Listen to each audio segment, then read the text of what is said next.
Assalamualaikum warahmatullahi wabarakatuh. Salam sejahtera bagi kita semua. Salam, Om Swastiastu, Namo Buddhaya, salam kebajikan. Kami dari kelompok 2 Pancasila kelas 25 akan membahas terkait sejarah terbentuknya BPUPKI. Berikut merupakan nama-nama yang dari anggota kelompok kami. Sebelum kami menjelaskan lebih lanjut, izinkan kami memperkenalkan diri. Saya Fadil Alifi Ahmad Dhani dengan NRP 50072311176 dari Departemen Teknik Mesin. Perkenalkan, nama saya Muhammad Rizky Ibrahim Diswarin, NRP 50242311055 dari Departemen Teknik Komputer. Semua perkenalkan, nama saya Ahmad Sakti Wibowo, NRP 50492211011. Salam kenal. Nama saya Nur Rahman Fauzan dengan NRP 50242311069 dari Departemen Teknik Komputer. Saya Muhammad M. Nugraha dengan NRP 502423160 dari Departemen Teknik Komputer. Halo semua, perkenalkan nama saya Zulfikar Satria Alam Syaputra. Saya dari Departemen Teknologi Kedokteran. NRP saya 50492221007. Salam kenal. Halo, perkenalkan nama saya Devon Richard Susanto dengan NRP 50452310004. Salam kenal. Sesuai penugasan yang sudah diberikan, kami menonton film sejarah terbentuknya BPUPKI, sebuah ringkasan dari short film oleh Rahmat Mulyono berjudul Sidang BPUPKI, Perumusan Pancasila, Pembentukan BPUPKI. Gimana sih latar belakangnya? Sebenarnya ini adalah janji di ujung perang. Pada awal 1945, posisi Jepang dalam Perang Pasifik semakin terdesak. Untuk menarik simpati rakyat Indonesia agar mau membantu Jepang, Perdana Menteri Koiso menjanjikan kemerdekaan di kemudian hari. Sebagai wujud nyata, dibentuklah BPUPKI atau Dokuritsu Junbi Kosakai pada 1 Maret 1945 yang diketuai oleh Dr. K.R.T. Rajiman Weddiodiningrat. Setelah BPUPKI terbentuk, dilakukan sidang pertama pada tanggal 29 Mei sampai 1 Juni 1945 untuk mencari fondasi. Fokus utama sidang ini adalah menjawab pertanyaan Rajiman. Apa dasar negara Indonesia jika merdeka nanti? Ada 3 tokoh utama yang memberikan usulan fenomenal. Muhammad Yamin pada 29 Mei mengusulkan 5 asas secara lisan. Peri kebangsaan, kemanusiaan, ketuhanan, kerakyatan, dan kesejahteraan rakyat. Profesor Supomo pada 31 Mei menekankan teori negara integralistik atau persatuan, di mana negara tidak memihak golongan terkuat, tetapi menjamin kepentingan seluruh rakyat sebagai satu kesatuan. Beserta Insinyur Soekarno pada 1 Juni, beliau menyampaikan pidato tanpa teks yang mengusulkan 5 prinsip yang ia beri nama Pancasila. Momen ini kini diperingati sebagai Hari Lahir Pancasila. Selanjutnya memasuki masa reses, di mana ini merupakan lahirnya Piagam Jakarta. Setelah sidang pertama, dibentuklah Panitia 9 untuk menjembatani perbedaan pandangan antara kelompok nasionalis kebangsaan dan nasionalis religius. Pada 22 Juni 1945, mereka menghasilkan Piagam Jakarta, yang di dalamnya terdapat rumusan Pancasila dengan sila pertama yang berbunyi, ketuhanan dengan kewajiban menjalankan syariat Islam bagi pemeluk-pemeluknya. Pada sidang kedua dilaksanakan pada tanggal 10 sampai 17 Juli 1945 untuk merancang konstitusi. Jika sidang pertama bicara fondasi, sidang kedua bicara bangunan negaranya. Hal-hal yang disepakati antara lain, pertama, bentuk negara ialah republik berdasarkan hasil voting mayoritas. Kedua, wilayah negara akan mencakup seluruh bekas wilayah Hindia Belanda, ditambah Maluku Utara, Papua, hingga Timor Portugis. Terakhir, rancangan UUD, yaitu pembentukan panitia perancang UUD yang diketuai Soekarno, dan tim kecil bentukan Profesor Supomo untuk menyusun batang tubuh UUD.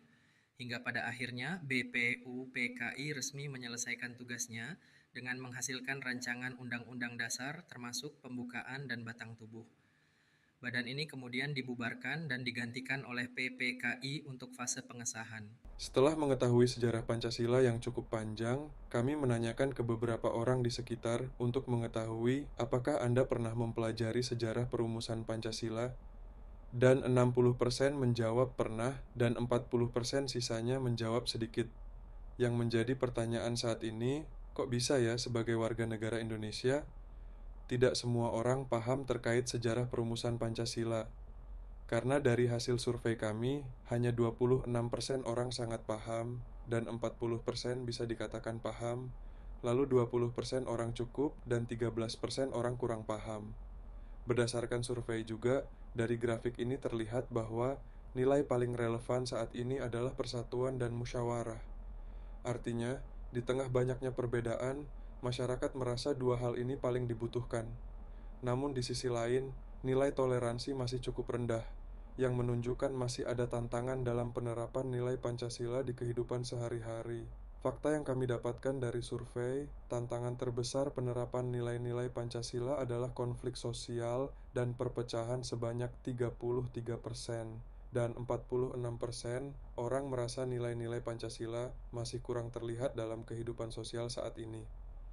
Secara umum, pemahaman dasar sudah kuat. Seluruh responden mengenali BPUPKI dan sebagian besar mengetahui hari lahir Pancasila. Secara garis besar, sejarah ini sudah dikenal dengan baik, namun masih terdapat celah dalam literasi sejarah. Terlihat dari masih adanya responden yang belum tepat dalam menjawab tanggal lahir Piagam Jakarta. Ini menunjukkan pemahaman yang lebih mendalam belum merata. Implementasi nilai menjadi tantangan saat ini. Hampir setengah responden menilai nilai-nilai Pancasila belum terlihat dalam kehidupan sosial. Kesimpulannya, sejarah dipahami, tetapi pengamalannya masih perlu diperkuat. Sejarah perumusan Pancasila menunjukkan bahwa Indonesia lahir dari perbedaan pandangan yang tajam. Namun, para pendiri bangsa mampu menyelesaikannya melalui musyawarah, negosiasi, dan kompromi. Hasil survei hari ini menjadi sangat relevan. Di tengah tantangan modern seperti konflik sosial dan lemahnya pemahaman generasi muda, nilai yang paling dibutuhkan bangsa ini tetap sama seperti saat awal negara dibentuk, yaitu persatuan, dialog, dan kebijaksanaan bersama. Pancasila bukan sekadar sejarah masa lalu, tetapi cara kita bertahan dari perpecahan dan intoleransi di tengah perbedaan yang makin tajam saat ini. Perbedaan itu pasti, perpecahan itu pilihan. Kembali ke BPUPKI atau Badan Penyelidik Usaha-Usaha Persiapan Kemerdekaan Indonesia atau Dokuritsu Junbi Kosakai. BPUPKI adalah badan yang dibentuk oleh Jepang untuk menyelidiki dan mempersiapkan kemerdekaan Indonesia. BPUPKI dibentuk pada 29 April 1945 sebagai langkah awal menuju kemerdekaan Indonesia. BPUPKI dibentuk oleh pemerintah Jepang sebagai bagian dari upaya Jepang untuk mendapatkan dukungan rakyat Indonesia dalam menghadapi Perang Dunia Kedua. Pembentukan BPUPKI juga merupakan bagian dari janji Jepang untuk memberikan kemerdekaan kepada Indonesia. Tugas BPUPKI ada 3, yaitu menyelidiki usaha persiapan kemerdekaan Indonesia, mempersiapkan Undang-Undang Dasar untuk negara Indonesia yang merdeka, dan merumuskan dasar negara serta bentuk pemerintahan yang akan diterapkan di Indonesia setelah kemerdekaan. Anggota BPUPKI terdiri dari 68 orang anggota yang dipilih oleh Jepang. Sebagian besar berasal dari kalangan pribumi Indonesia. Anggota BPUPKI dilantik pada 29 April 1945. Ketua BPUPKI adalah Rajiman Weddio Diningrat, dibantu 2 orang ketua muda yaitu Ichi Bangase Yoshio dan Raden Panji Soeroso. Sidang 1 dilaksanakan pada 30 Mei hingga 1 Juni 1945. Sidang pertama BPUPKI bertujuan untuk membahas dasar negara Indonesia. Pembahasan usulan dasar negara oleh tokoh-tokoh seperti Muhammad Yamin, Soepomo, dan Insinyur Soekarno. Muhammad Yamin pada 29 Mei mengusulkan peri kebangsaan, kemanusiaan, ketuhanan, kerakyatan, dan kesejahteraan rakyat.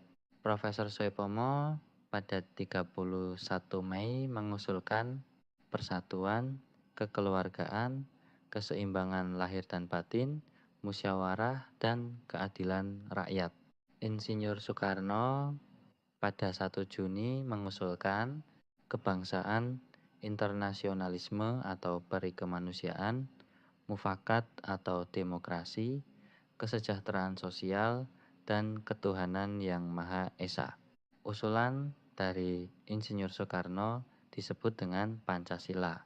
Panca artinya 5 dan sila artinya dasar.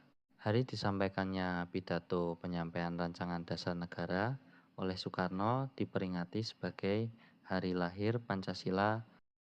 Pembentukan Panitia 9, BPUPKI membentuk panitia kecil yang disebut Panitia 9. Tugas Panitia 9 adalah menampung dan membahas berbagai masukan, lalu menyempurnakan dan merumuskannya menjadi dasar negara.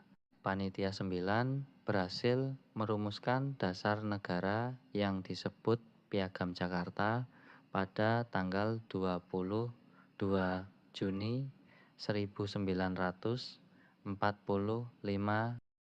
Sidang kedua BPUPKI pada 10 hingga 17 Juli 1945. Sidang ini bertujuan untuk membahas bentuk negara, wilayah negara, kewarganegaraan, rancangan undang-undang dasar, ekonomi, keuangan, dan pendidikan. Sekian presentasi dari kelompok kami. Mohon maaf apabila terdapat kekurangan maupun kesalahan dalam penyampaian. Terima kasih.